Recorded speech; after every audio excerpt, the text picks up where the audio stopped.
духу моей жизни унывать. Помнит дан он, чтобы дьяволу служить, но чтобы сердце Иисуса в моей жизни воплотить. Эй, эй, йо, хвали, душа моя Его, я буду веселиться и прославлять Его. Эй, эй, йо, хвали, душа моя Его, за имя Иисуса займет достойный. Эй, эй, эй, йо, хвали, душа моя Его, я буду веселиться и прославлять Его. Эй, эй, эй, йо, хвали, душа моя Его, за имя Иисуса займет достойный трон.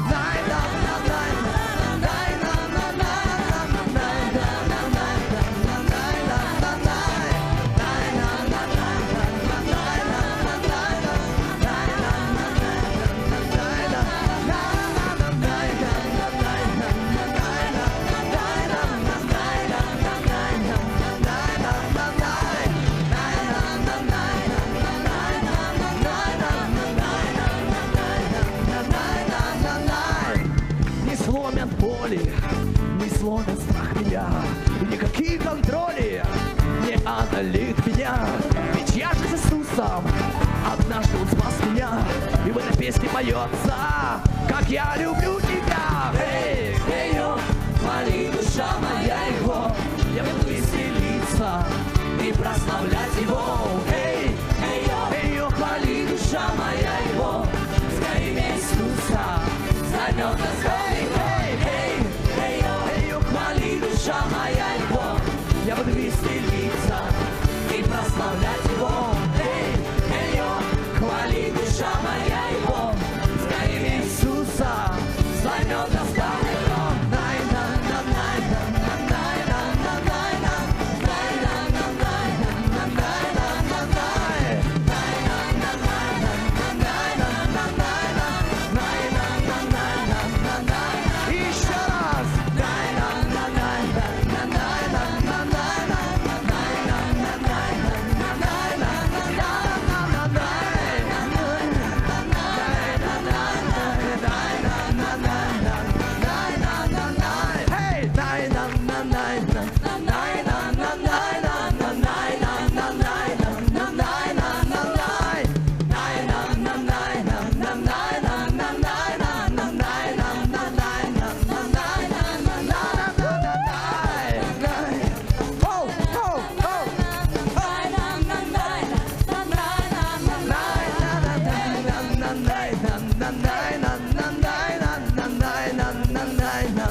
Я буду веселиться и прославлять Его. Эй, эй, йо, хвали, душа моя Его, пускай имя Иисуса займет достойный трон. Эй, эй, йо, хвали, душа моя Его, я буду веселиться и прославлять Его. Эй, эй, йо, хвали, душа моя Его, пускай имя Иисуса займет достойный трон. Моя Его, я буду веселиться и прославлять Его. Эй, эй, йо, хвали, душа моя Его, за имя Иисуса займет достойный трон. Эй, йо, хвали, душа моя Его, я буду веселиться и прославлять Его. Эй, йо, хвали, душа моя Его, за имя Иисуса займет достойный трон. Не буду плакать, не буду горевать, и не позволю духу моей жизни унывать. Помнит дан он, чтобы дьяволу служить, чтобы сердце Иисуса в моей жизни воплотить. Не буду плакать, не буду горевать, и не позволю духу моей жизни унывать. Помнит дан он, чтобы дьяволу служить, чтобы сердце Иисуса в моей жизни воплотить. Эй, йо, хвали, душа моя Его, я буду веселиться и прославлять Его. Эй, йо, хвали, душа моя Его, за имя Иисуса займет достойный. Эй, йо, хвали, душа моя Его, я буду веселиться и прославлять Его. Эй, йо, хвали,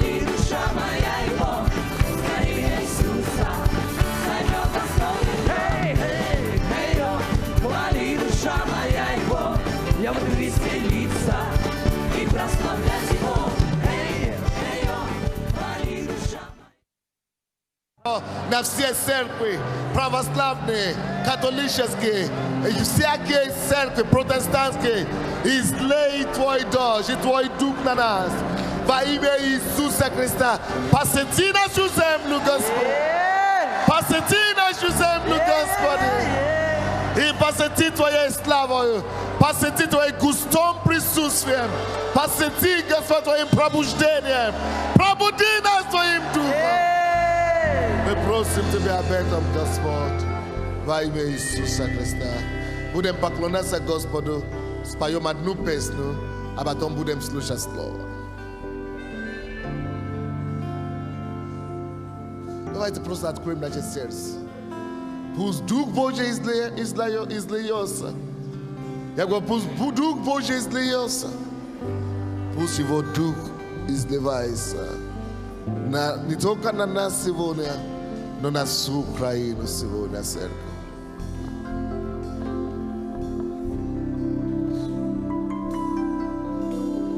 Я поклоняюсь Тобі, величаю Тебе. Да, Ісус.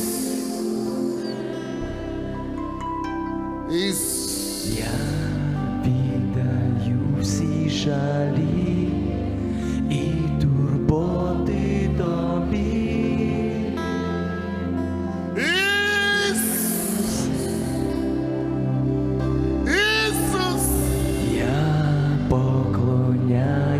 Тобі, величаю Тебе, Ісус!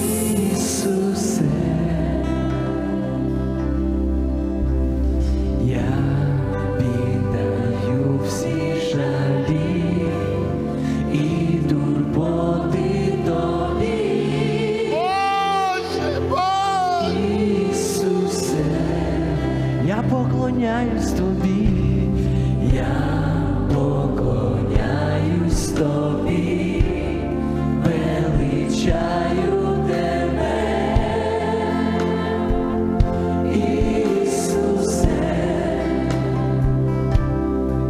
Боже, ми поклоняємося. Віддаю всі жалі, Ми віддаємо всі жалі і турботи Тобі. Ісусе мій. Я вибираю Тебе, я вибираю Тебе. Вибираю. Серці лиш Ти, Моє серце лише Ісусе. іншого шляху нема. Немає. Спалені мости,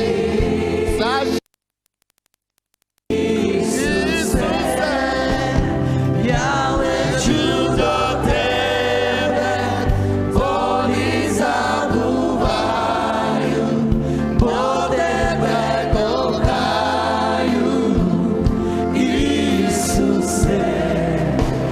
Поруч Ти, я знаю, ніжним своїм духом нас оберігаєш, Ісусе. Я лечу до Тебе, болі забуваю, бо Тебе кохаю, Ісусе. Поруч Ти, я знаю, ніжним своїм духом нас оберігаєш, Ісусе, Ісусе.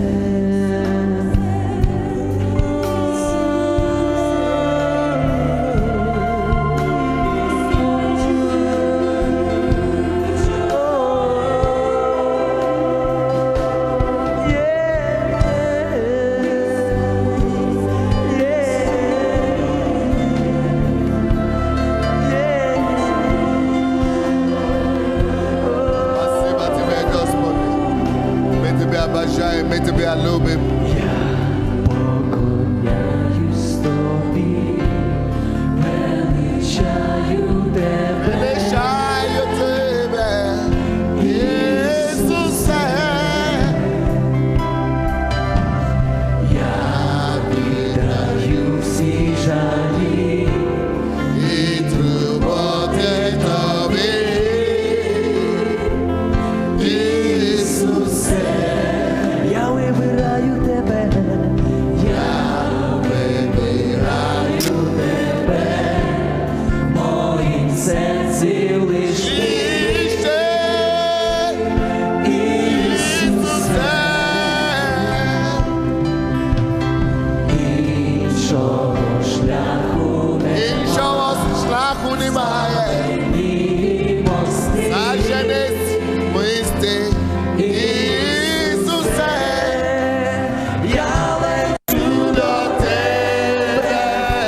panova sivu. Podimy все upatrze w duchę. Twoje воскресение оживление придет в каждую домашнюю группу, каждый бизнес, каждое призвание, каждую судьбу.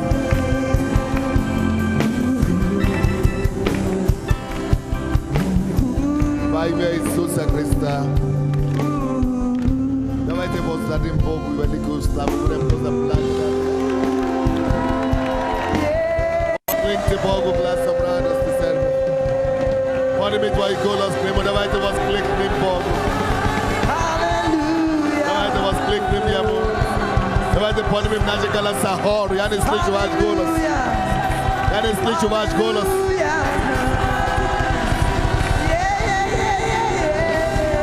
Аллилуйя. Сзади, я не слышу твой голос. Поступи, Господа, сегодня. Превозноси Его. Поклонайся Ему сегодня. Поблагодари Его за жизнь. И за все, что мы имеем в Нем. Благодари Его, благодари Его. Он чудный бесподобный. Я говорю аллилуйя, брат. Я говорю аллилуйя, церковь. Я говорю аллилуйя. Аллилуйя. Аллилуйя, церковь. Аллилуйя. Я говорю аллилуйя, церковь. Макарабакосе. Аллилуйя. Слава, слава, слава. Слава Тебе, Боже. Слава Тебе, Господь. Слава, слава, слава, слава, слава, слава. Слава Тебе, Боже. Аллилуйя. Возблагодарите Его. Благодарите Его, церковь. Аллилуйя. Аллилуйя. Аллилуйя. Аллилуйя.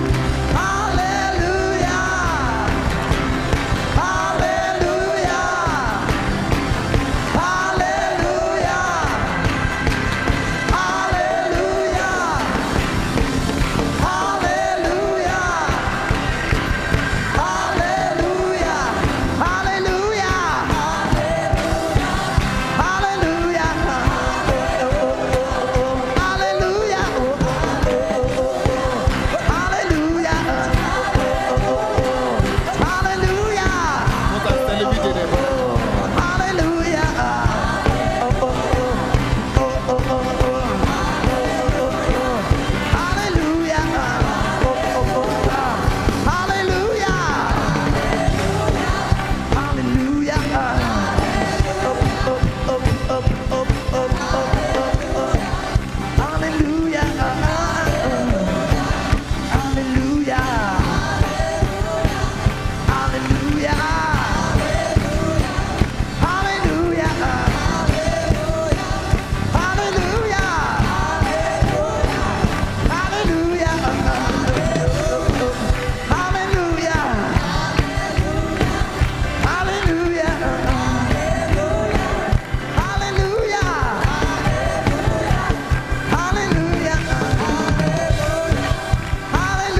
Аллилуйя. limite va tricher avec la force de CV, pas privé sur le global versus Jésus Christ.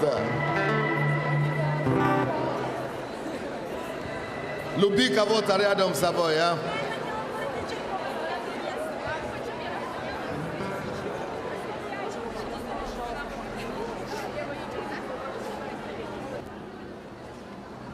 Иисус Господь!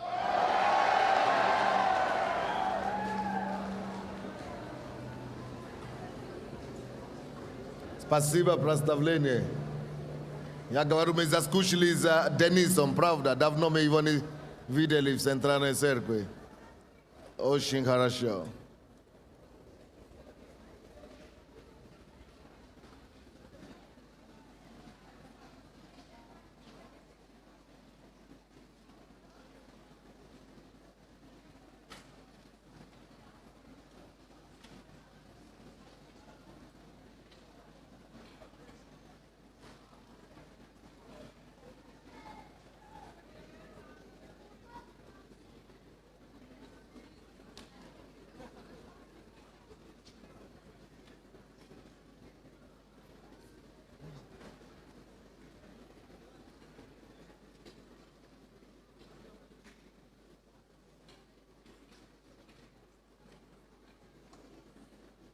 Пока мы рассаживаемся, присаживаемся, я хочу попросить все наши гостей, которые приехали с данного зарубежья, голландцы, американцы, канадцы, чтобы шведы, чтобы все стали. Давайте поприветствуем их. Встаньте на ноги, поприветствуем все наших гостей.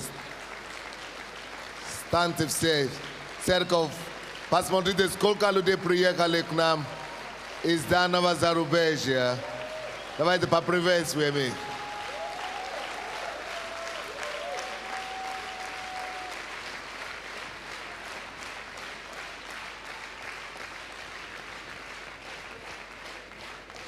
Я чувствую, что скоро и уже очень скоро в этой конференции будет половина своих и половина приезжих иностранцев. И если мы не будем осторожны, то могут нас обогнать даже. Так что церковь, давайте мы будем то есть бодрствовать, чтобы наш венец никто не отобрал. Мы рады за все люди, которые приехали и они жаждут за Богом и приехали в эту лидерскую школу. Завтра я хочу делать что-то оригинальное.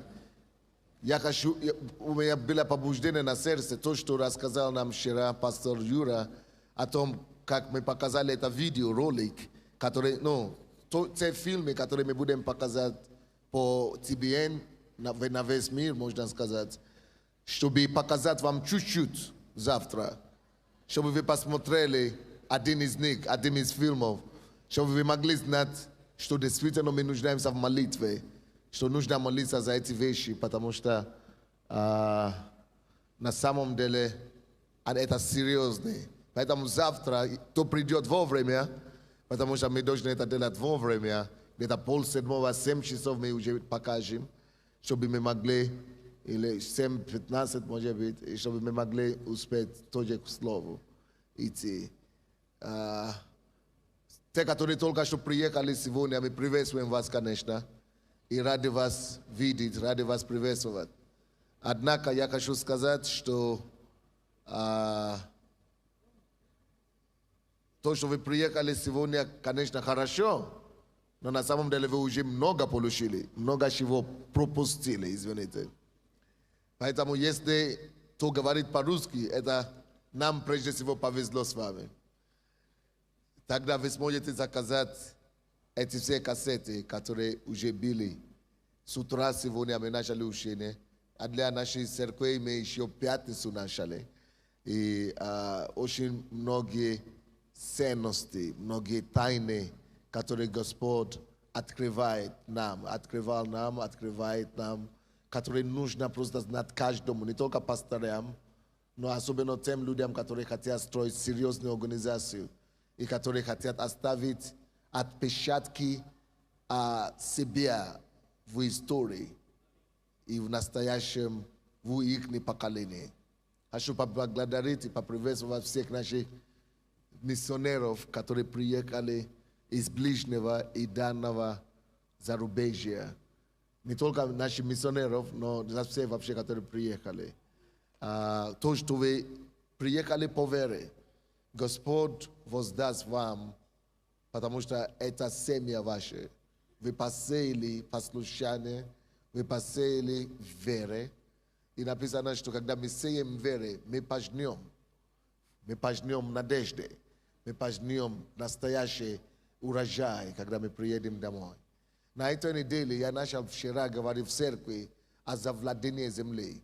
Я хочу говорить вообще на всю эту неделю о том, как каждому из нас завладеть или овладеть или завоевать ту землю, которая у него есть от Господа. У каждого из нас есть четко, конкретно земля от Господа. И нужно нам эту землю просто завладеть. Но для этого нам надо изучать историю, как земля была завоевана израильским народом. Потому что их пример для нас, чтобы мы могли подражать. Ik ne primer, surtout što proizaštlo s neme. Vu evangele, ame vu već kom zavete, eta dleta vo što me paverili, iznali, što eta proizaidio s nami. Este ani smagli zavojevat ik ni zemlja bitovanje, to mi dožne pasmode kakие tajne, što pa moglo eti zemlji zavojevat i avladet. I što bi izušat eti tajne i primjenjat eti tajne, eti vse sekrete v svojej жизни и, конечно же, и мы тоже получим те же самые результаты. Откройте, пожалуйста, Иисус Навин, 18 глава. Иисус Навин, 18 глава, с 1 по 10 стихи.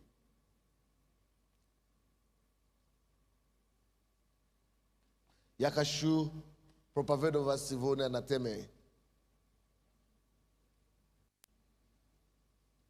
«Не будьте не радеть о своем, как сказать, завладении, не будь не радеть о завоевании своей земли», наверное, лучше так, да? Завоевание, да? Не будь не радеть. Как? Без не радеть.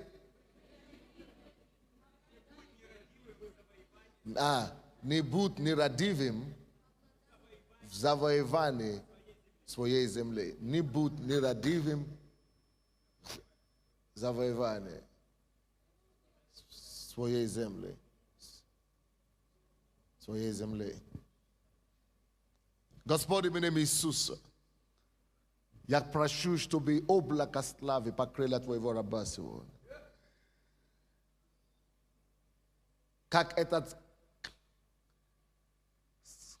цилиндр невидимый, цилиндр славы, поток, который идет с неба, поглощает и покрывает и отражает Твоей сути. Так я прошу сегодня, чтобы мы видели Твоими глазами, чтобы слава Твоя пронзила нас, и чтобы мы начали понять то, что Ты понимаешь. Господь, помоги нам это понять. Дух Святой, соверши это дело сам. Проговори нам, учи, обучай нас. Во имя Иисуса Христа. Аминь. Сегодня днем были семинары, завтра тоже будут семинары. Если это днем 2 часа, если у вас не было сегодня, вы пропустили серьезные вещи, завтра придите. 1 стиха по 10 стихи, глава Иисуса Навина 18. Все общество сынов Израилевых собралось в Силом и поставили там скинию собрания, ибо земля была покорена ими. Скажите, земля была покорена ими. Земля была покорена ими. Боже мой, как это есть мое желание. Как это сильно лежит в моем сердце. Чтобы это было и стало свидетельством нашего времени. Чтобы в нашем поколении, когда жил кто-то и кто-то, так как было написано в Библии, во время Еноха, во время жизни Авраама, во время жизни Иакова, Моисея, были какие-то вещи совершены. Во время жизни Иисуса Навина, земля была завоевана ими. Или как там написано? Покорена ими. Боже мой, покорена. И это, братья и сестры, послушайте меня. Это есть то свидетельство, которое Бог хочет, чтобы мы пришли к Нему, когда наш путь здесь закончится на земле. Он хочет, чтобы каждый из Его избранных детей мог, закончив свой путь здесь на земле, вернуться и прийти к Богу Отцу и сказать с этим свидетельством: Господь, как апостол Павел сказал, что я непрестанно трудился в Азии, и написано, вся Азия услышала Евангелие. Или как там написано? Во всей Азии было проповедано Евангелие. Чтобы мы с этим же свидетельством вернулись, чтобы когда я закончу мой поприще здесь на земле, я мог сказать: вся земля, которую ты дал под моим moje, как это, ответственности. Всю землю, которую ты поручил меня завладеть, завоевать, это уже было завоевано тобою. Мною. Братья и сестры, слушайте сюда. Если ты призван в бизнес, твоя цель там не просто, чтобы ты заработал деньги, даже если это приличные деньги. Заработать деньги это мелкие. Это мелко сравнение с той целью, по которой Господь тебя поставил туда. Эта цель есть здесь, в этом первом стихе. Это бизнес, допустим, бизнес-ткани. Если Бог тебе сказал, это твоя судьба, это твоя земля, я тебя призвал к этому. Бизнес-ткани на Украине, вот как Немиров, или Немиров, да, называется? Нет, я делаю бокс, я смотрю бокс, постоянно какая-то реклама там. Немиров завоевал украинский рынок водки. Таким же образом, это сатанинский план. Сатана тоже имеет своя программа. Вы понимаете, о чем я говорю? Чтобы, да, за Немиров во всем мире, это абсолютно демонические копии Божьей цели для человечества. Есть, конечно, мы Немиров очевидно, потому что мы верующие, мы не хотим распространить Немиров по всему миру. Мы хотим распространить славу, благое по всему миру. Таким же образом, чтобы мы могли сказать, вот Господь, ты меня призвал заниматься нефтью, допустим, или тканью, или медициной. Ты мне дал вот этот удел, это мой удел. Ты мне дал эти территории, эти страны. Я зарабатывал деньги с этого, я имел много денег. Но это хорошо. И мир это назовет успех. Но ты знаешь, что Бог назовет успех? Если тебе удалось принести Его царство, Его принципы справедливости, чистоты, честность, порядочность, благородность, процветание, здоровье. Тебе удалось ли принести царство? Что такое царство? Это одним словом правление Бога. Характер Бога. Тебе удалось ли принести правление Бога в этот удел? Удалось ли тебе принести присутствие Бога живого? Чтобы все поняли, что да, мы встретились и вернулись опять к Творцу. Это потрясающее свидетельство здесь. И земля была покорена ими. Там, где вы находитесь, там, откуда ты приехал, или там, где ты живешь в Киеве, то служение, которое Господь тебе дал, тот город, на который Господь тебя поставил, можешь ли мы с вами сказать сегодня, что в моем городе я покоряю город? Не просто я нахожусь в городе, у нас 500,000 человек в городе, или 250 человек в городе, и мы тоже 50 человек, мы тоже имеем, у нас тоже есть церковь там, нас зарегистрировали. Конечно, зарегистрировали. Можно зарегистрировать что угодно. Но не в этом вопрос, дорогой. Вопрос в том, влияешь ли ты. И не важно, сколько у тебя есть. Вас может быть 50 человек и иметь такое влияние, которое 500 тысяч не имеет. Влияешь ли ты? Наполняешь ли ты землю славой Господа? Праведные люди покорили землю. Это только первый стих. До 10-го. Давайте еще раз начнем. Я настолько горю, что нельзя это делать. То, что я сейчас делаю, оружие проповедники знают, что нельзя так делать. Я еще не считал до 10-го стиха, я уже начал проповедовать. Мне надо было считать до 10-го, дать вам представление обо всем. Но я настолько уже горю, что сам нарушаю иногда правила. Но ничего, зато я ввел вас в вкус дела.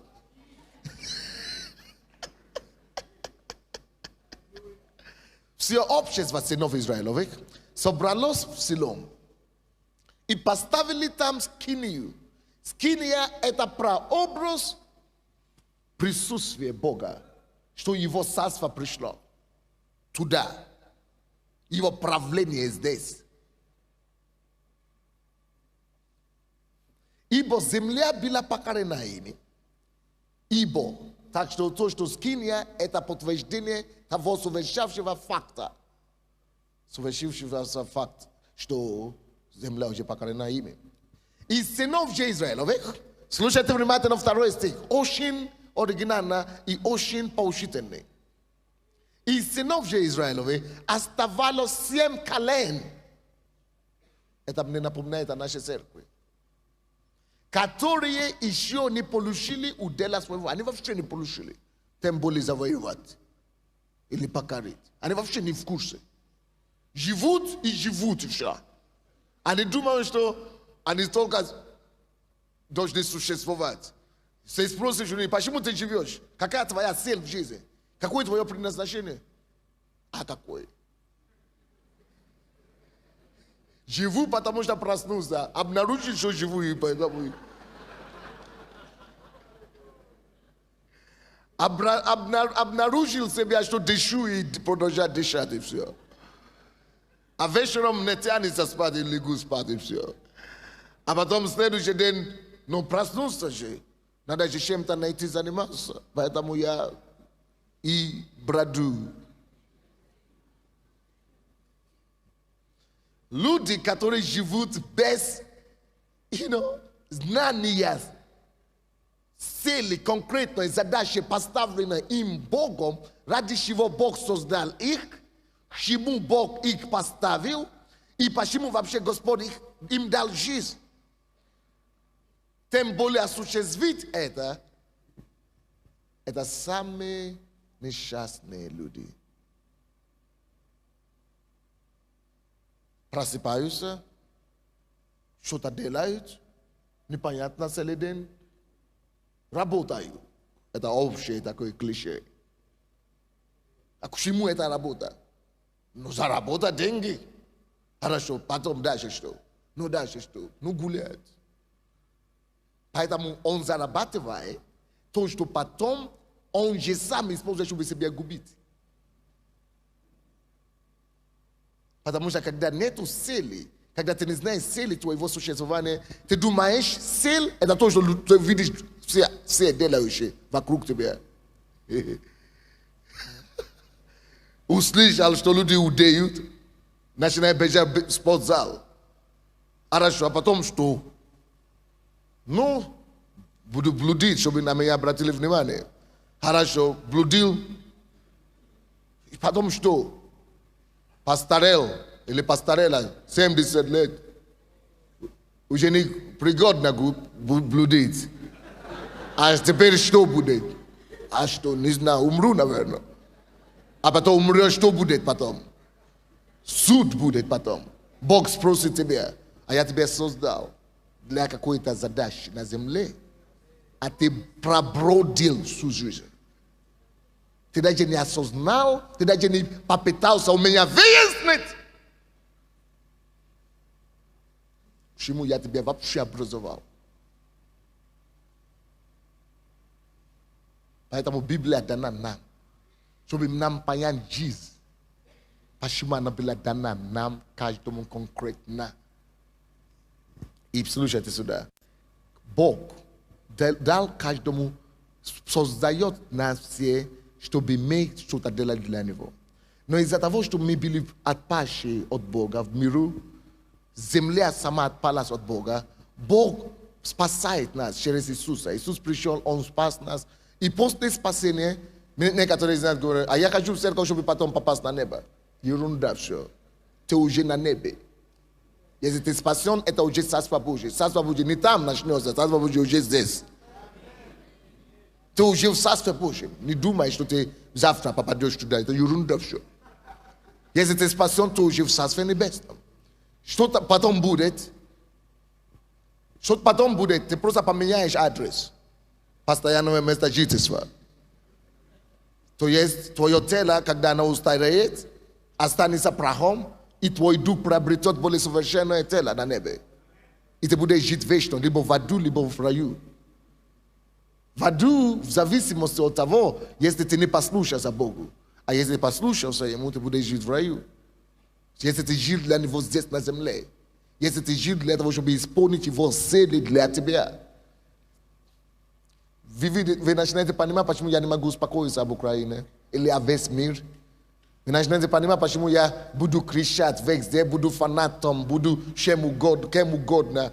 Я не могу жить своей жизнью, потому что у меня своей жизни нет. Некоторые из нас хотят жить своей жизнью, а я хочу жить своей жизнью. А у меня уже своей жизни нет, потому что моя жизнь уже грехом уничтожена была. И Христос пришел и вернул мне эту жизнь. И свою жизнь поручил мне, чтобы я жил и явил Его жизнь уже на земле. Поэтому моя задача явить Его жизнь, но Он знает, что весь мир большой. Поэтому Он дает каждому человеку конкретные территории, конкретный удел, который называется земля обетования. Твоя земля обетованная, как у Израиля была земля обетованная. Вы понимаете меня, да? И это о чем речь идет, что Израиль завоевала свою землю обетования. Вы слушаете, наверное, члены этой церкви особенно. Вы в курсе, что все, что я говорю, вы уже это знаете. Но я сознательно повторяю. Потому что это не учение, это не тему, я даю вам очередное. И это не учение. Я не знаю, как вам скажу, чтобы донести. Все это неделю я буду об этом говорить. Потому что это самая главная концепция Библии. Это вся концепция Библии. Я проповедовал утром об этом. Мы были выведены из Египта, из мира, из беззакония, из путей ада, чтобы вести нас. Он говорит, я вывел вас из Египта, чтобы что? Вести землю, которую я клал сам вашим. Я вывел вас откуда-то, из беззакония, откуда он вас спас. Он вывел вас только целью. Если бы у него не было бы сил, дать вам землю, которую вы должны принести его славу туда, он бы вас вообще не трогал в миру. Он вывел, чтобы ввести в предназначение. Это значит, есть определенные сферы жизни, которые ждет меня или тебя, и тебя, каждого из вас. Есть определенные сферы жизни. Есть определенные географии, есть определенные города, деревни или где, я не знаю, или определенные сферы общественной жизни, образования, или медицины, или бизнес, или политику, где ты будешь спасителем там. Где тебя ждут, пока ты не появишься, и ты не возьмешь ответственность, осознать и согласиться с Богом, что да, это мой удел от Бога, это мое призвание от Бога, это моя земля, куда я должен принести избавление людям, которые в этой земле живут. Эти люди будут умирать, эти люди будут идти в ад, и их кровь будет на твою голову. Я создан для чего-то. Я создан быть избавителем на какой-то земле. Я создан быть спасителем на какой-то земле, для какой-то земли.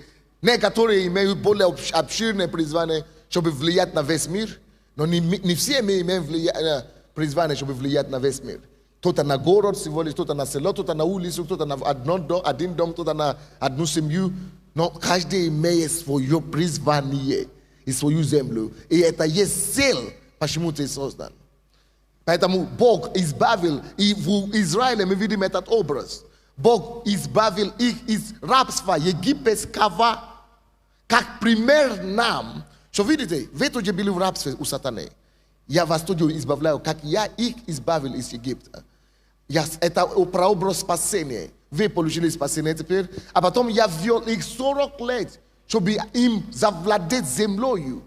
Это была определенная земля. Тут также у каждого из нас есть определенная земля. И тебе не надо 40 лет. Им надо было 40 дней, а не 40 лет. И поэтому Бог дал свою историю. Почему это задержалось у них? Почему у них не получилось? Из-за неверия, из-за сомнения, и все остальные причины. И чтобы мы не попадали в эту ловушку, чтобы мы могли завладеть нашу землю. дальше, и говорит дальше. Конечно, есть промежуточный этап, когда ты учишься, когда ты занимаешься, когда ты готовишься. И церковь, между прочим, не есть сама цель Бога. Это всего лишь этап подготовки. Церковь — место, где мы подготавливаемся, где мы рожаемся, чтобы мы могли туда идти в мир и принести улыбку миру, и принести избавление людям, землю и так далее. Но здесь написано, в то время, когда другие наполняют землю и завоевали земли, что были другие, в 2 стихе, из сынов же Израилевых оставалось 7 колен, которые еще не получили удела своего. Они не получили, потому что они не хотели. И полно таких людей сегодня у нас в церкви. Мы говорим, мы верующие, я уже все, мы довольны, мы даже не знаем, что у нас есть что-то, что нужно получить. Мы живем как все и умираем как все. Слушай, ты можешь в это не верить, но однажды ты все равно пристанешь у Бога перед Ним, и Он спросит у тебя, что ты сделал с этой жизнью, которую я тебе поручил и дал. Ты имел возможность выяснить. А ты говоришь, нет, я жил как все.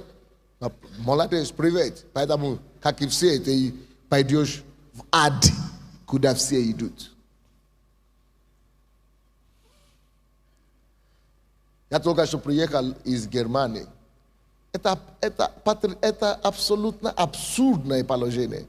Немцы теперь просят меня, немцы, у которых реформация произошла, они подарили весь мир евангельскую веру, как мы сейчас имеем. Но все теперь спят.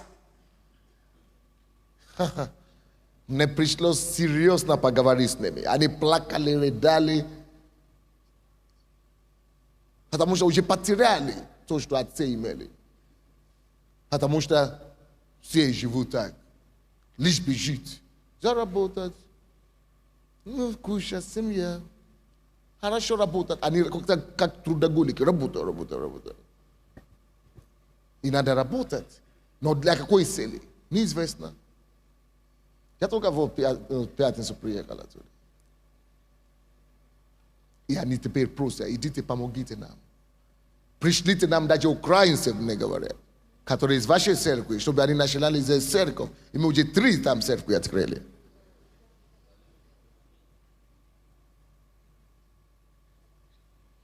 Потому что без Бога нету дороги.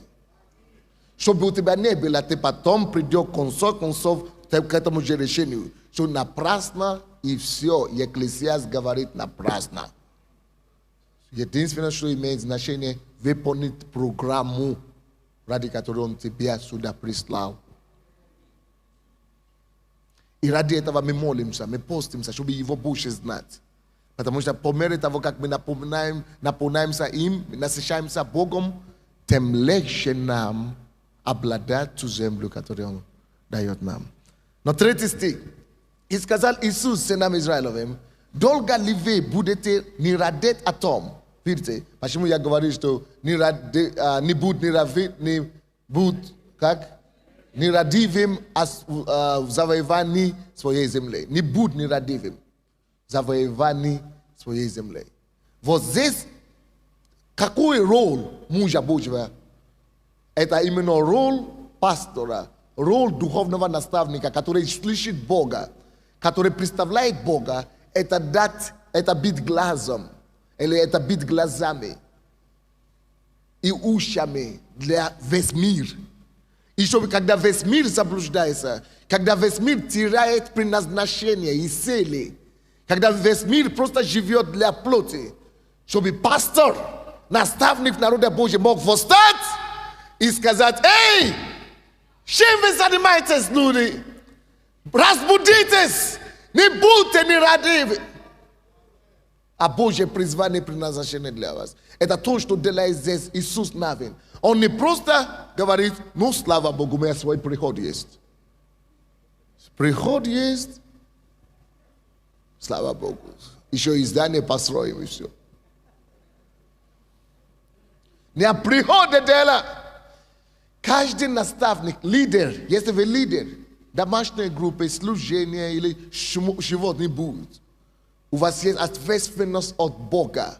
Даже если вы лидер бизнеса, вы призваны принести туда влияние Царства Божьего. Это ваша обязанность наставлять ваших работников, или кто под вами, или кто, или ваших коллег. Открывать им глаза, чтобы они поняли. Потому что всем мы все нуждаемся в разумении. И если нам не скажут, нас не научат, мы все так и будем жить во тьме, и будем просто ходить вокруг. Поэтому молодец Иисус Навин. В 3 стихе. Иисус Навин сказал сынам Израилевым: долго ли вы будете не радеть о том, чтобы пойти? Обратите внимание, чтобы пойти. Бог хочет, чтобы мы пошли и действовали, чтобы мы пошли и работали. Но ради чего? И пойти и взять в наследие землю. Кто-то из вас призван, чтобы Божью славу принести, допустим, казином, к ночным клубам. А вы говорите: а я верующий, не пью, не курю, не могу туда идти. Но кто-то же должен Бога туда принести.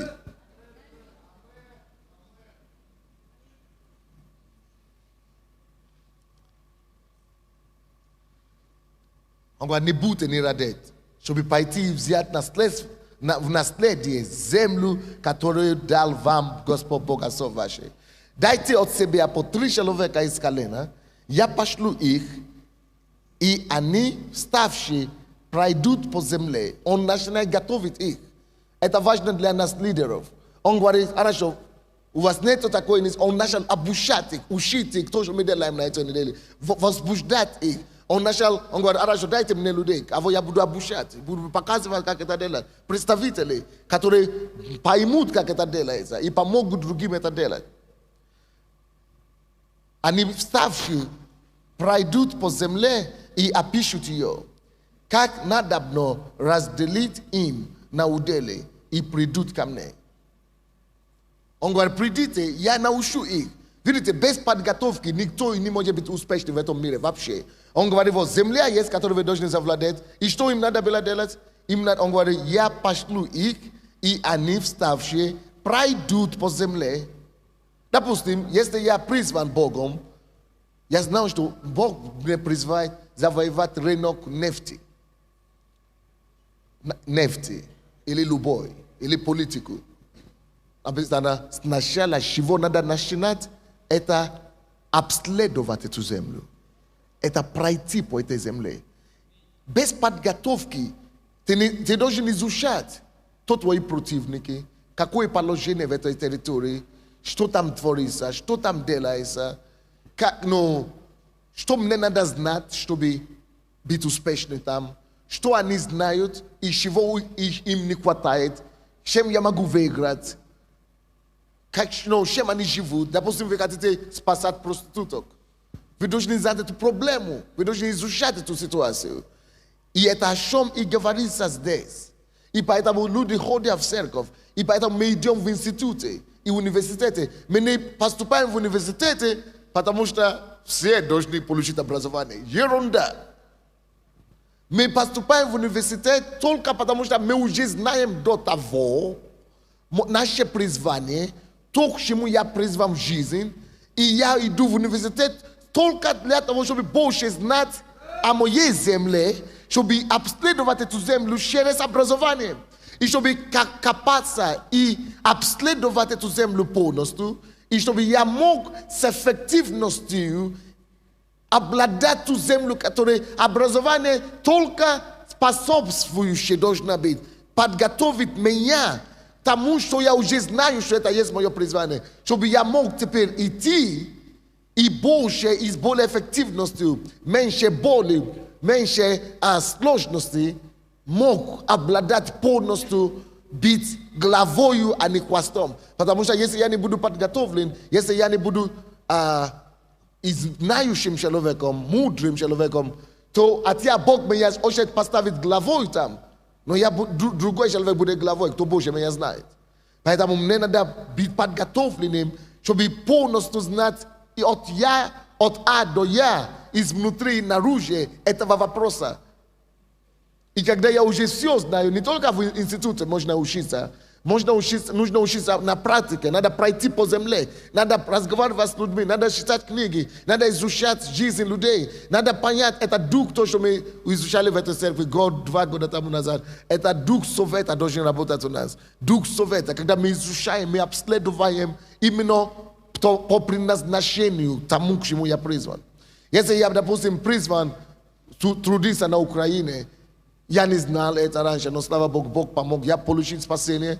И я приехал сюда, учился в атеистическом университете. Атеисты меня учили, коммунисты учили, и все хорошо. Я стал отличником у коммунистов. Но все это потом, вы знаете, на что оно работает сейчас? На мне сейчас работает, на мое призвание, на мою судьбу. А если бы я выучил язык, и теперь они хотели, чтобы я язык использовал, чтобы я коммунизм распространял.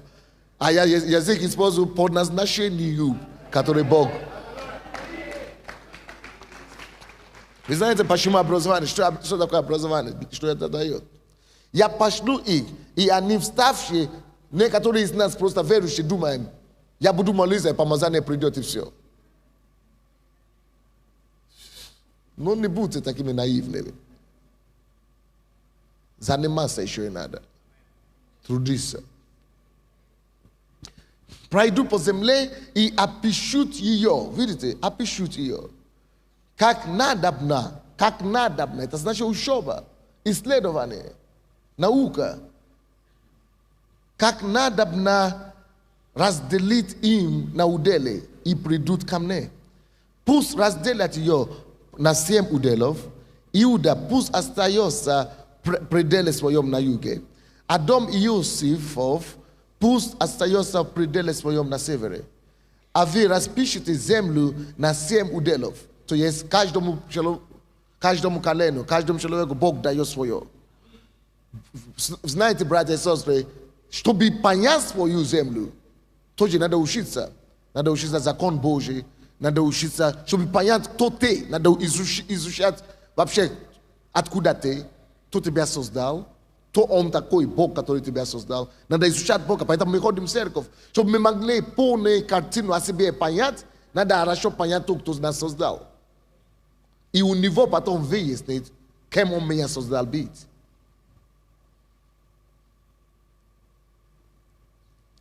А левитам нет счастья между вами, ибо священство Господне есть удел их. Левиты – это прообраз всех мы с вами.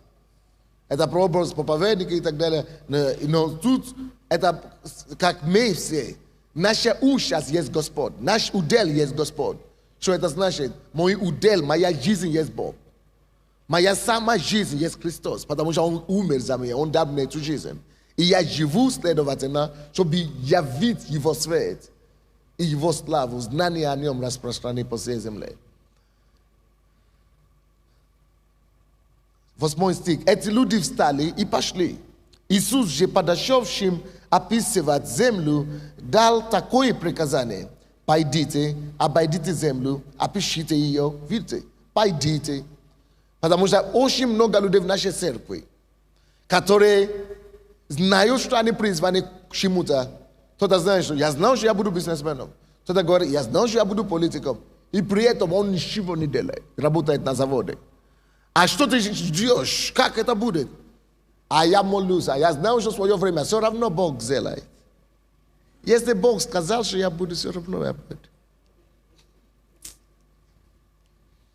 Ну, детский сад какой-то. Чтобы я похуже не сказал. Ну, детский сад. Вот послушание, то, что говорят нам. Пойдите. Начни двигаться, начни шевелиться, начни делать что-нибудь. Если ты знаешь, что ты будешь политиком, хоть уборщиком, но иди как-то найди свой путь в той сфере. С этими людьми начинать общаться, разговаривать, изучать все то, что происходит. Стратегию свою начинай вырабатывать. Хотя это еще не твое время, но начни подготовить себя внутри. Пойдите, обойдите землю. Обойдите. Что значит слово обойти? Это значит, знайте все, что можно только обойти. То есть, знать не только переднюю часть, знай боковую часть, знай заднюю часть, знай другой бок. Обойти обозначает знать изнутри и снаружи все, что только можно знать.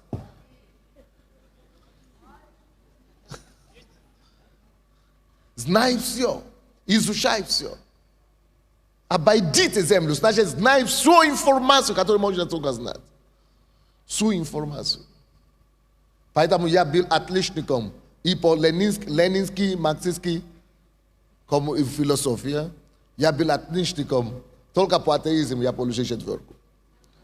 Потому что мне и там Божье и не надо было. Потому что я не атеист.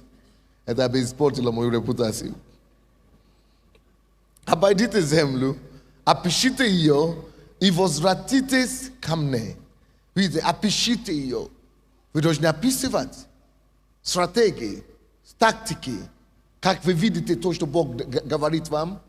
Это то, что делал Даниил и стал главой в чужой стране, в Вавилоне. Он изучал о Боге все, что только можно знать. И он изучал о законе той земли, все, что тоже можно было знать. И а все в Вавилоне, они знали только то, что им дали в университете. Но Даниил знал все, что дают в университете. И знал все, что Бог говорит в Слове Божьем. И Божья мудрость, и земная мудрость сделала его главой. Что он был 20 раз более мудрый, чем все остальные люди в стране. Поэтому важно заниматься тем, к чему я призван.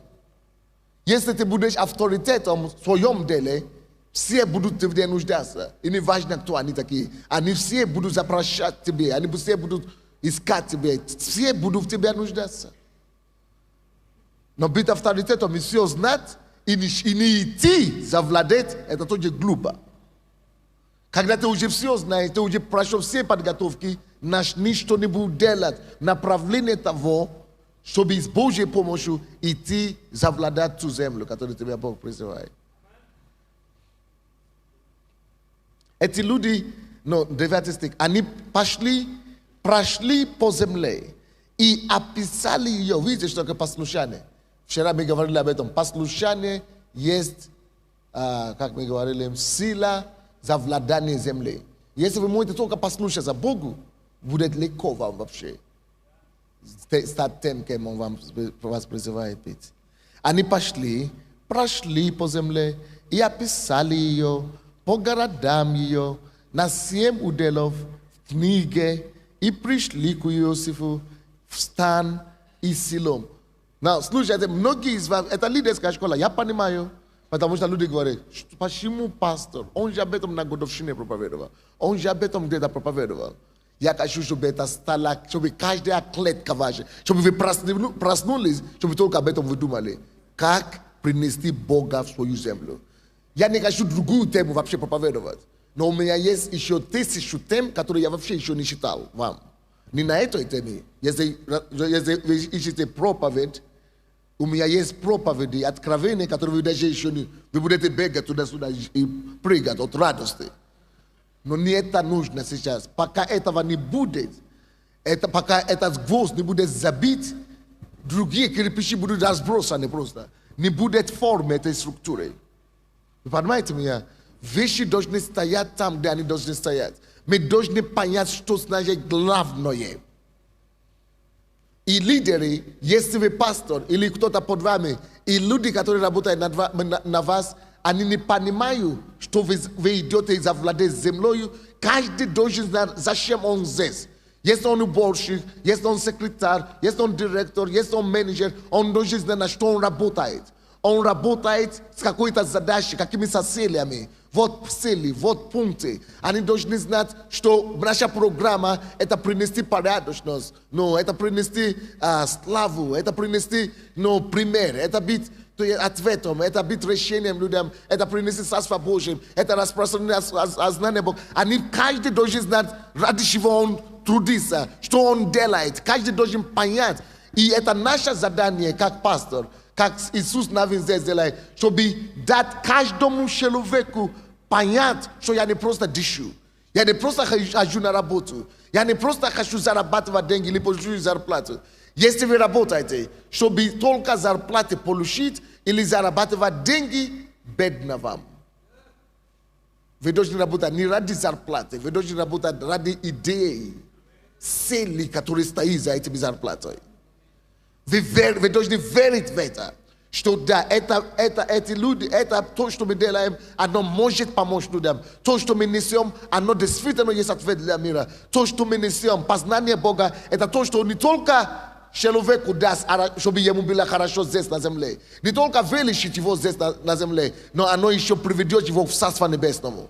Мы не хотим заниматься делами, которые принесут человеку хорошие чувства, только временно здесь на земле. Мы хотим заниматься делами, чтобы людям было хорошо от нашей деятельности здесь на земле, и чтобы еще после того, как они умрут, чтобы они могли в вечности быть счастливыми с Богом.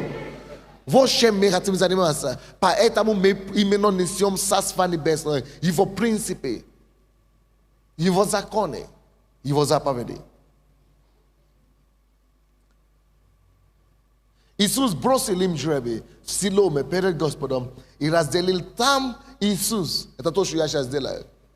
Он разделил им свою землю, сынам Израилевым, по участкам их, сынам. Видите, он не разделил землю Израилю. Просто Израиль. Он дал... Очень часто, когда речь идет о земле обетованной, мы просто думали, о, Бог дал Израилю страну, землю обетованной. Нет, сынам Израилевым. Всякий раз, когда речь идет о земле обетованной, Бог всегда использует слово сынам Израилевым. Сынам Израилевым. Сынам, это значит каждому в отдельности. Не просто абстрактно, сынам Израилевым, каждый по свой участок. Каждый имеет свой участок. Вы понимаете меня, да? Откройте, пожалуйста, со мной Захария, 6 глава.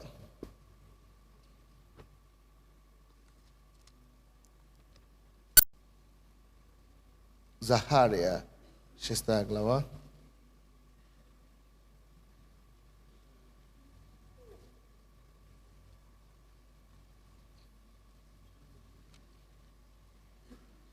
Седьмой и 8 стихи. Захария 6, 7, 8 стихи.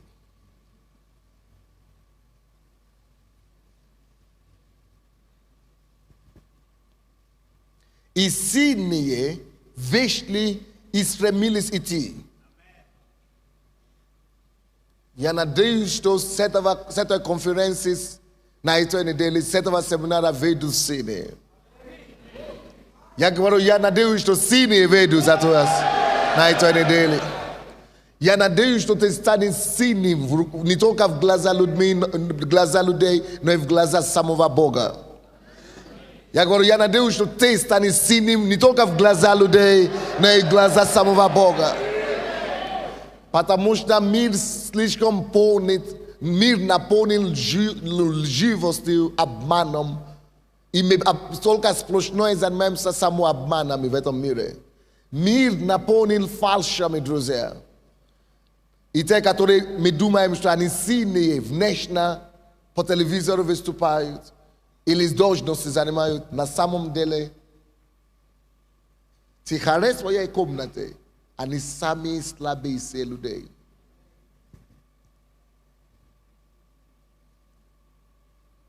Это ложь. Но вот, быть сильным в глазах не только людей, вот так, впечатлять людей, а в глазах Бога, вот к чему надо стремиться. То есть и в публике ты сильным, и в тайной комнате ты мощным. И Бог засвидетельствует об этом.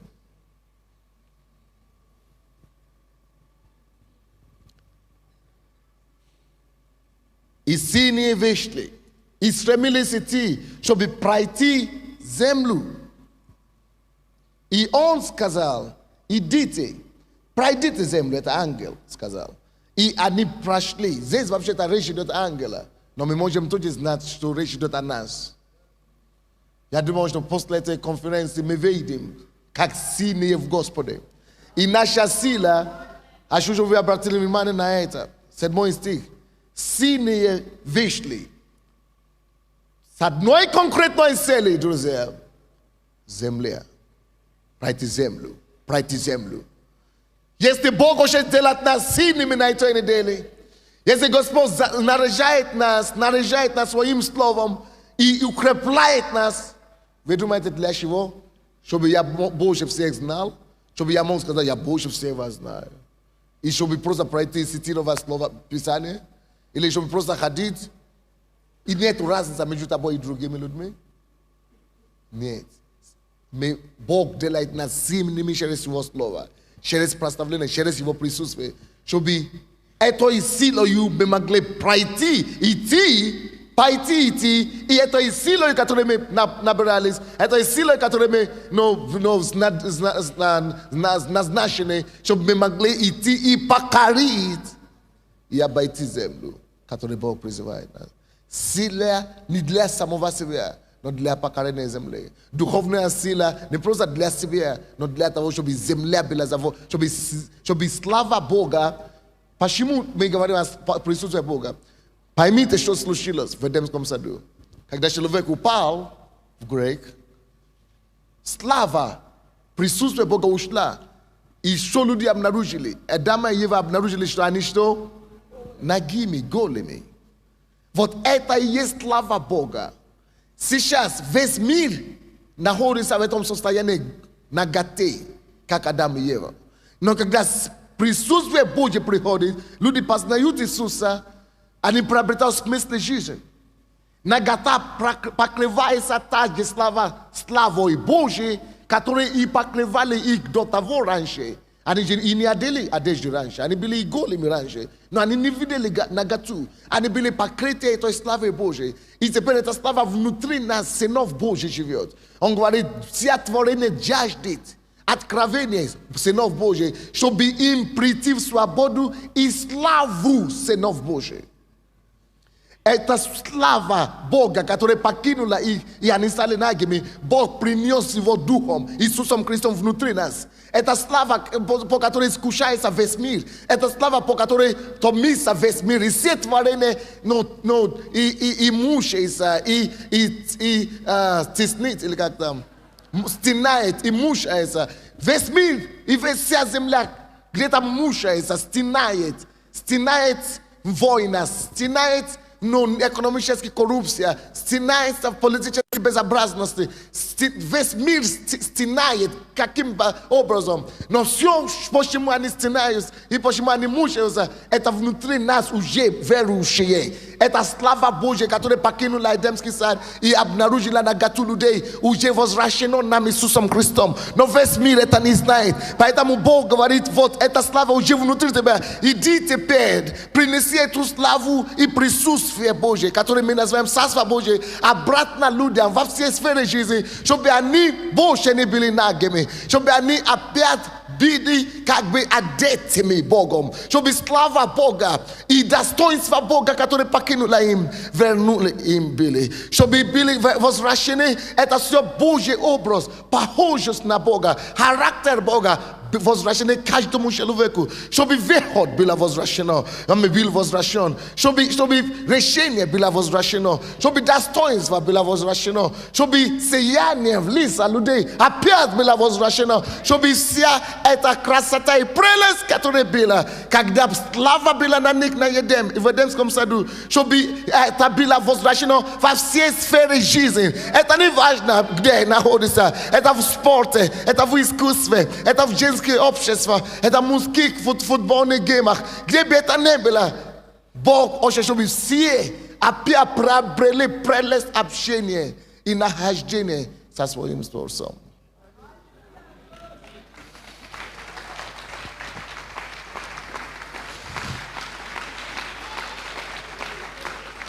Поэтому церковь и богослужение не для самого себя.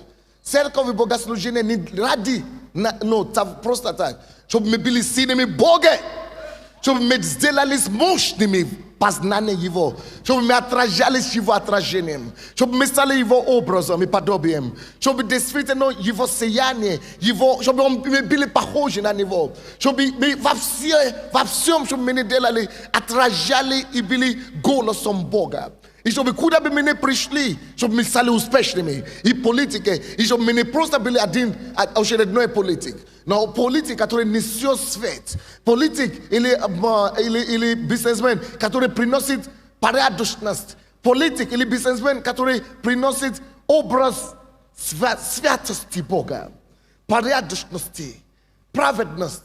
Но это все жаждет весь мир. Весь мир это все ищет. Но никто это сам не может приобрести, никто сам по себе не может это найти, никто сам не может себе сделать праведным или святым, пока он не найдет потерянный рай, лице Христа Иисуса и присутствие Его. 8 стих. Тогда позвал он меня и сказал мне так, смотрите на это, очень важный стих сейчас.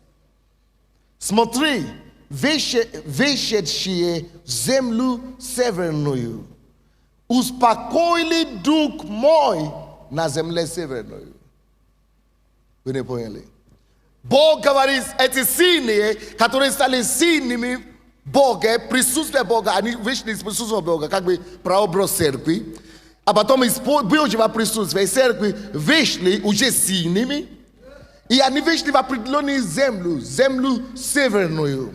И Бог свидетельствует, говорит, Бог радуется, Дух Божий обрадовался, Бог обрадовался. И говорит, слава Богу, класс, благодаря тому, что они пошли именно из всех земель, которые есть. Они пошли именно в землю северную. И туда, северную землю, куда они пошли, успокоился мой дух.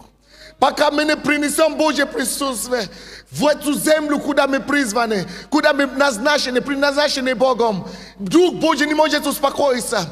Его Дух бродит, и его Дух ходит, как в изначальном Бытие 1 главе. Написано, что Дух Божий двигался по земле. Он не мог успокоиться. Дух Божий не успокоится по поводу той земли, которую Он призвал тебя, чтобы ты наполнил. Пока ты не пойдешь туда и не принесешь Его царство туда, только тогда Бог может дышать. И успокоиться. Он говорит, эти вашим послушанием, то, что они пошли, вы успокоили мой дух. На той земле северной, видите, он не сказал на всю землю, юга, центральную, запада или востока, потому что никто не пошли в эти все земли. Успокоился его дух только в отношении той конкретной земли, куда кто-то принес царство. Пока царство Божие не придет в мир искусства, Дух Божий бродит и возмущается, и кричит, и бутуется внутри. Кто не пойдет за нас? Кого мне послать? Мои люди, художники гибнут. Они запиваются, они пропадают. Мой дух возмущен. А в земле полно моими людьми, которые уже имеют ответ, которые я уже поставил, в которые я уже влил мой дух, мое присутствие, мое царство. А я зову, чтобы кто-то хотя бы пошел в эту землю художников и успокоил мой дух. Но мой дух не находит покой, потому что никто не идет. Соль Украины. Посмотрите, что там происходит в солях Украины. Посмотрите, поедете в Америку, что там происходит в Голливуд. Я еду туда через неделю, между прочим. Они все плачут.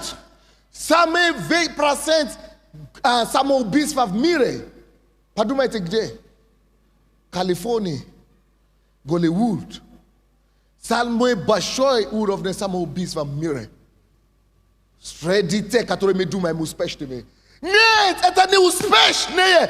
Никто не может быть успешным, если Дух Божий не успокоится, когда Дух Святой придет на него, и он познает царство и Божий мир, и присутствие не придет. Едьте на запад. Депрессия полнейшая. Недавно была статистика такая. Я только что считал неделю назад. Ну, на самолете, пока я летел с Германии в пятницу. Они делают исследования во всех странах мира. И выявились в этом году, что самый счастливый народ живет где? Нигерии, молод. Муж пастора Софии, иди сюда. Вячеслав Владимирович, он грамотный. Ну, молодец, он знает. Откуда вы знаете? Человек в курсе. Вы знаете, есть новости, есть газеты, есть радио. Поэтому нужно выбрать то, что нужно слушать. Не просто все подряд, а выбрать то, что необходимо слушать. И действительно, было сказано о том, что нигерийский народ – это самые счастливые люди. По статистике. А я вам скажу теперь почему. Спасибо, пастор. Почему? Хороший вопрос. Потому что наш народ был самый несчастливый раньше. Потому что мы поклонялись и разным богам, идолам. Но в 70-е годы, когда я ходил в школу, Нигерия это 9-я самая богатая нефтяная держава мира. Нефть в Нигерии, допустим, сколько бюджет Украины? 6 миллиардов? 7? 6 чем-то, 4 миллиарда. 7,5. 7,5 бюджет Украины, да? Миллиардов долларов. А Нигерия, африканская страна, 30. Много раз больше денег там, потому что нефть, как Россия. Вот, но не это делает их счастливым. Если вы поедете в Нигерию сегодня, вы подумаете, что это хаос. Нищета страшная, потому что были у нас диктатура, военные и так далее. И это загнало народ к тому, чтобы искать Бога. Потому что когда я шел в школу и ходил в школу, нас платили даже, ты ходишь в школу, тебе покупают форму государства, деньги было много, тебе покупают форму, кормят тебе в школу, кушать. Не родители, а государство. То есть деньги были. Как в Саудовской Аравии, Кувейт, вот Нигерия входит в эту ассоциацию ОПЕК. Но когда военные пришли, все деньги в свои карманы. И народ стал нищим физически. И вы знаете, к чему это привело? Это привело к тому, деньги еще есть там, но только некоторые. Это привело к тому, что народ начал искать Бога.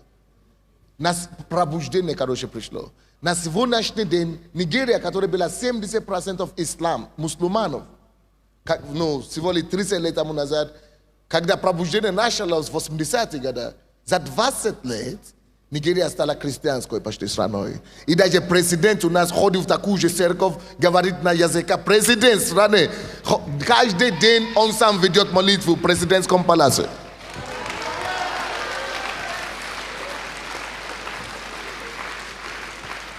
И эти люди, которые сделали это исследование, сказали, мы не можем понять, как эти люди могут быть такими счастливыми, когда американцы в 16 месте находятся. Да? Канада тоже. Это самый высокий уровень жизни, а они внизу, несчастные. И это заблуждение украинцев сейчас, до сих пор. Между прочим, Украина, Россия и так далее. Румыния на парижном месте, и Белоруссия, и Украина тоже, последний тоже. Потому что мы думаем, что мы будем счастливы, когда деньги будут побольше. Брось это всю ерунду. Человек становится счастливым по мере того, как слава Божья, присутствие Божье, познание истины, абсолюта, Отца, Бога, Сына и Духа Святого. Когда по мере того, как ты знаешь твоего Творца, ты становишься более счастливым. Почему мы такие счастливые в этой церкви? Все украинские журналисты приходят сюда, они ко мне приходят и говорят, объясните, пожалуйста, как вы объясните такие неординарные поведения ваших прихожан? А я говорю, что значит неординарное поведение? Вот смеются, улыбаются. Это же все, вы же не скажете нам, что это все естественно. Это же все под какими-то эффектами. Потому что драйв, и они говорят, какой-то Fari. A to što ani radiu, sa tansuju. Mi just znajem što bez этого дела или без невозможно радоваться вот так. Они думают, что мы все на колите, мы все под этим делом, поэтому мы такие возбужденные. Потому что они не могут понять, это нелогично. Они мне так и говорят. Они говорят, но вы же знаете, какая у нас экономическое состояние в стране. Даже в Верховном Совете такой радости нет, там наоборот еще хуже. Это они мне вот так говорят, журналисты. Поэтому от чего же радоваться? Не от чего радоваться, ну, не чем радоваться на Украине сегодня. Поэтому это ваши люди какие-то странные. Потому что при таком тяжелом состоянии они еще улыбаются и радуются. Все, и враги, и друзья, кто не побывал в нашей церкви, говорят, мы никогда более счастливых людей не видели. Все признают. Все признают. Более счастливые люди они не могут видеть. Почему? Это иначе не может быть. Потому что мы приблизились наибольше к тому совершенству, которое есть само счастье, сама радость. Дух Божий успокоился на нас. Вы поняли меня, да? Дух Божий успокоился на нас. Но Бог не просто уже, чтобы мы сказали, о, Дух Божий успокоился на мне, все хорошо, я радуюсь.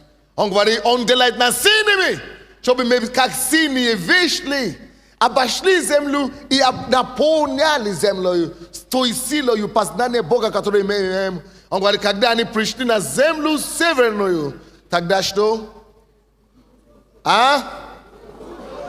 Тогда Дух мой успокоился на земле северной. Алло, дорогой, пока ты не принесешь Бога в землю российскую, или тебе в землю какую твою землю, Дух Божий не успокоится. Бог возмущается. Дух Божий плачет за этого народа. И говорит, поможете ли вы мне успокоить мой дух? Церковь, поможем ли мы успокоим его дух? Я закончу сейчас, но откройте еще одно местописание.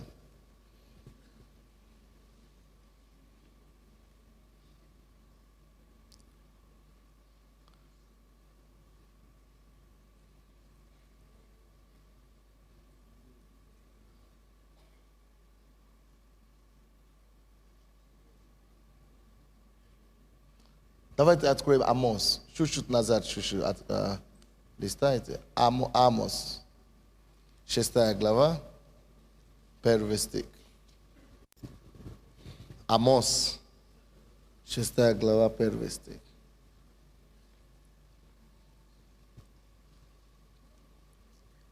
Это к нам, верующим. Это мы должны, это от нас зависит. Успокоится ли Дух Божий? Или наоборот, возмущается дальше. Амос 6:1. Давайте мы все прочтем это. 1, 2, 3. Горе беспечным.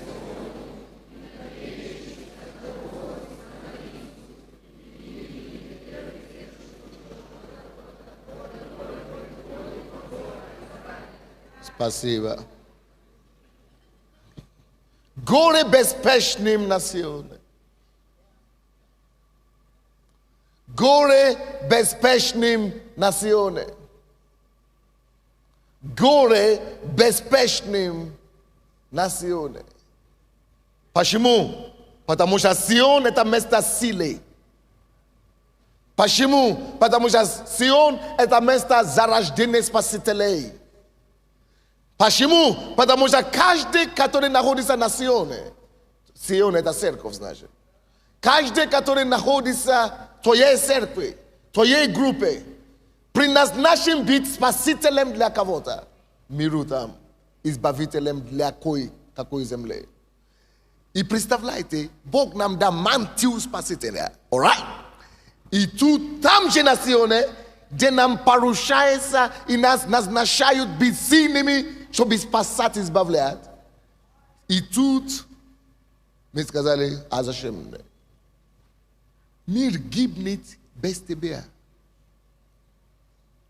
Это тебя весь мир ждет, чтобы принести избавление. А ты выбрал и решил быть беспечным. Вообще ничего не делать, все равно.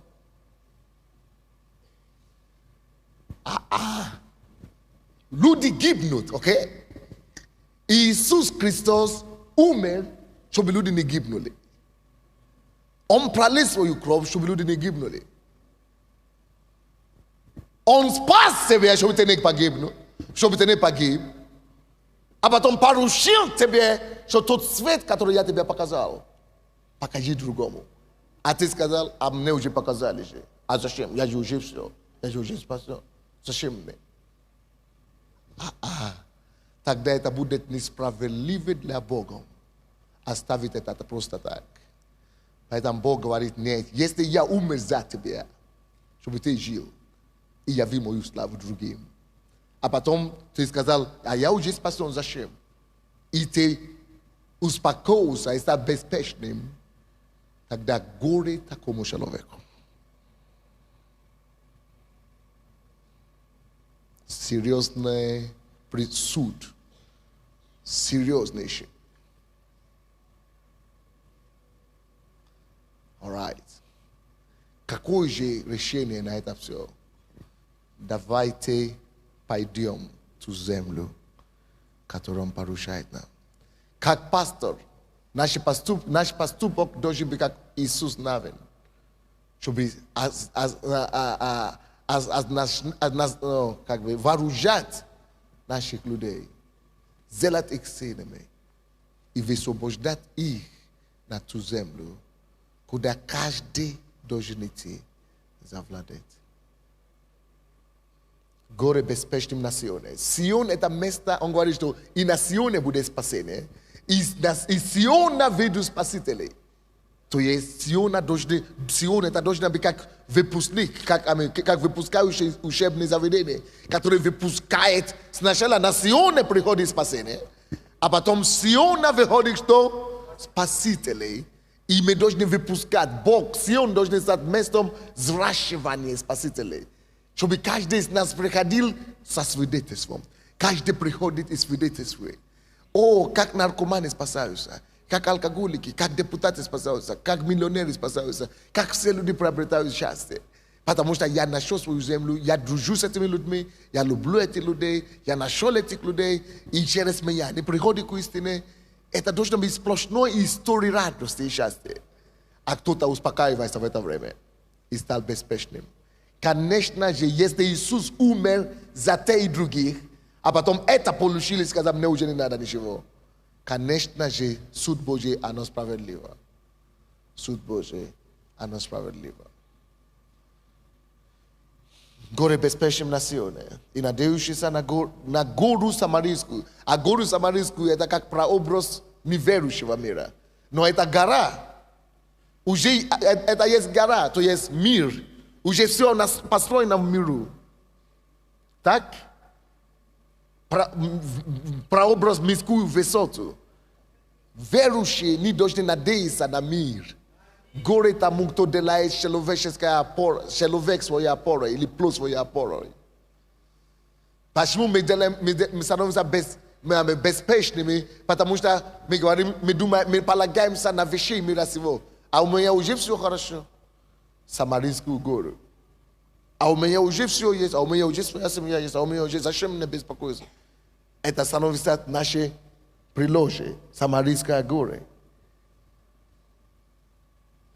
Он говорит, горе тем, которые надеются на это, которые именитые Самарийские горы, которым приходит Дом Израиль. Дом Израиль не должен прийти или надеяться на Самарийскую гору.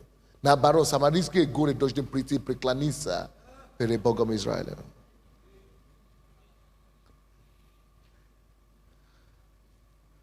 Так, не будь нерадивым за владение ту землю, которую Бог вам дал. И это наше призвание помогать всем остальным другим людям видеть и понять, и завладеть, и менять наш мир к лучшему. Братья и сестры, Ukraina i Европа изменить ни законы, ни конституции. Я вам сказал мое свидетельство, что в Германии я встретился с людьми там, которые участвуют в Европарламенте. И когда они меня послушали 2 дня, по 2 раза в день, или я не помню, но 2 дня послушали меня, они подошли ко мне и говорили: слушайте, вы говорите, как будто вы имеете ответ на вопросы Европы. Вы знаете, что Европа объединяется сейчас, ЕС. Я говорю, а у меня есть ответ, потому что все ответы в Библии. Мы посидели, мы говорили сейчас, они задавали мне вопросы, после этого говорили, сказали, вам надо встретиться с Романом Пруди. Пруди, да? Это тот, который председатель Еврокомиссии. Они говорят, вам надо с ним встретиться, потому что то, что вы имеете, то, что вы рассказываете, Европарламент должен слушать. Потому что ответа не в законах, ответа нету нигде другом. И я говорю, давайте, договаривайтесь. Ну, давайте, я встречусь, и я им скажу, пока не преклонится Европа опять перед Всевышним Богом, легко не будет никому. И пока мы не вернемся в Библию, и не обнимем его, как наши отцы и предки, а мы, как непослушные дети, ожесточились, отвернулись от пути,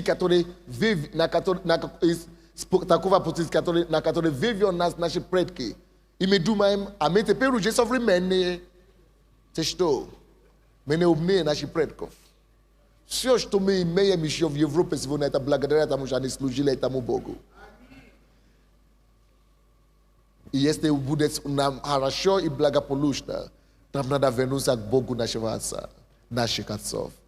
Это у вас история, у вас наследство. Я был язычником раньше, недавно, 200 лет назад, мои предки вообще не знали Бога, а ваши уже 1000 лет. Давайте вернемся к Богу наших отцов.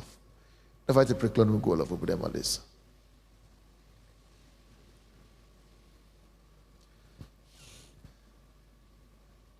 Давайте предоставим свою жизнь как живую жертву перед Богом и скажем ему, Господь, я хочу жить, обнаружить свою землю и все. Я не хочу жить больше ни для ничего другого. Хочу трудиться и жить и работать на то, чтобы мне войти в ту землю, которую ты меня предназначил. И чтобы туда принести Твое слово, Твое присутствие, Твою благодать и Твое царство. Давайте посвятим себе тем целям Бога, ради которой Он спас нас, ради которой Он привел нас в себе и ради которой мы живем. И давайте также помолимся за людей, которые вокруг нас, которые под нами, на которые мы влияем, чтобы мы могли помочь всем вокруг нас понять, что мир гибнет. И что мы не будем не радеть завоевание тех земель, которые Господь поручил нам. Давайте просто посвятим себя. Сделаем посвящение такое. Если православные и католики уже до них доходит это, то до нас тем более.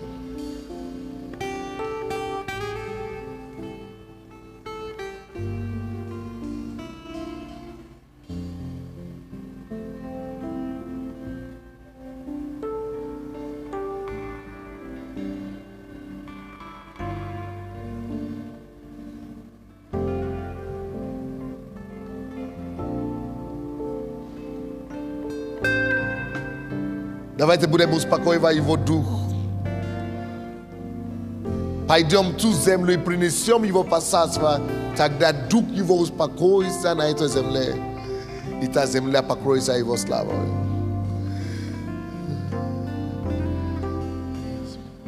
Помоги нам нести твой дух во всех местах, куда ты призываешь нас. А если кто-то из нас еще не подготовился, помоги нам, Господь, найти место, способ, как обойти ту землю со всех сторон, подготовиться хорошо, чтобы мы могли потом быть эффективными туда, куда ты призываешь нас.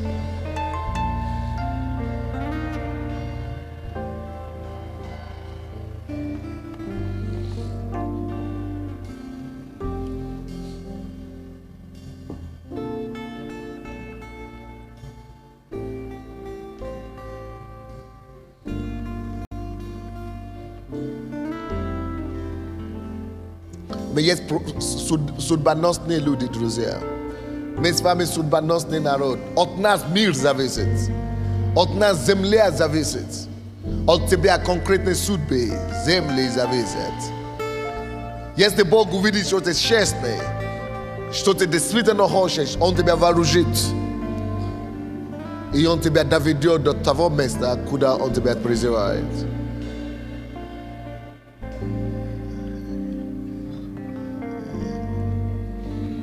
Спасибо тебе, Господь, во имя Иисуса Христа. И весь народ Божий сказал, возможно, кто-то здесь у нас сегодня первый раз, вы еще не покаялись, и вы еще не приняли Иисуса Господом и Спасителем. Не спешите, я хочу помолиться в конце еще за нас. Но давайте сначала подождем благоговения, чтобы все покаялись. Возьмите, пожалуйста, за руки.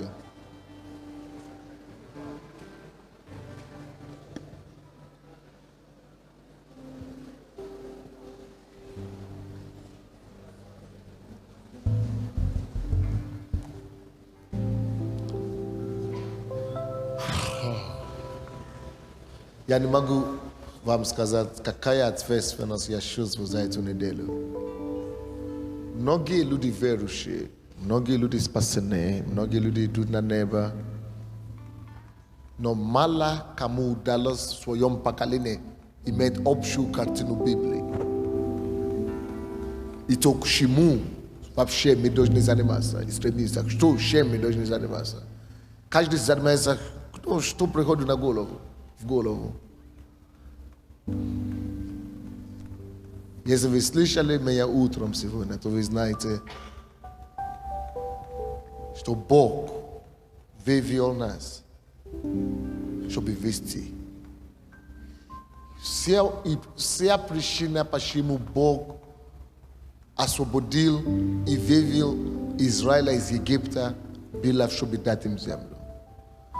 В протяжении много земля обетования, в протяжении много тысячелетий христиане думали, что земля обетования это небо. Но это не небо. Потому что там на небе не будет гигантов, которые надо будет побить или победить. Там на небе не будет противников, которые будут жалоб в вашем плоти. Там только рай. И все. Харизматик догадывались, что, наверное, это не небо, но они не знают, что это.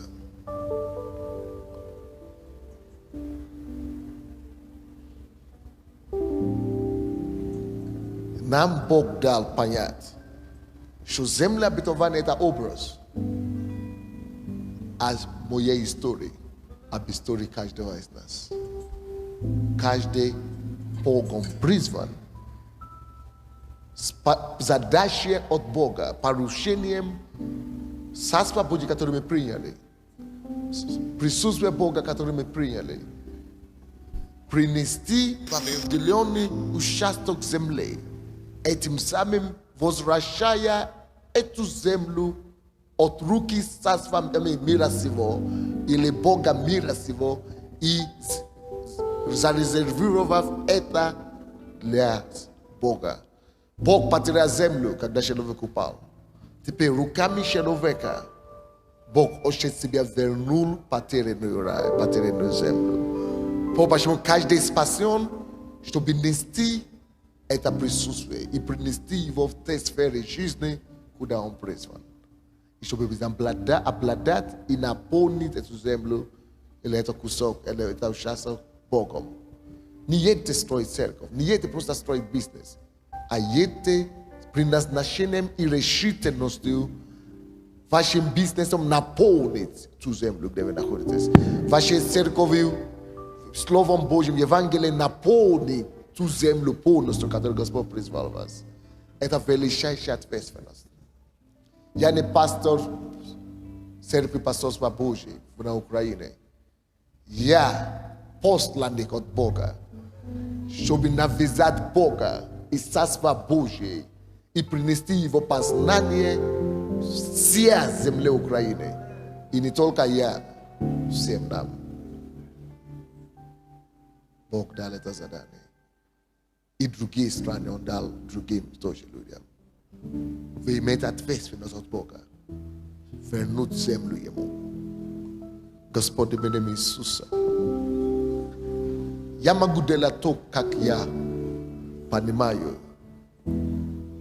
Могу говорить то, как я могу. Насколько я могу, насколько я способен. Но Бог только ты можешь вести сделать революцию в сознании, приоритета в жизни каждого из нас. Поэтому я умоляю тебя, Отче благий, который дал это поручение изначально, чтобы мы перестали быть нерадивыми. Помоги каждому, кто слышащий через кассеты, в присутствии здесь, это слово, чтобы никто не остался равнодушным, и чтобы не был нерадушим людей Божьих в этом царстве, в этом доме, в этой церкви.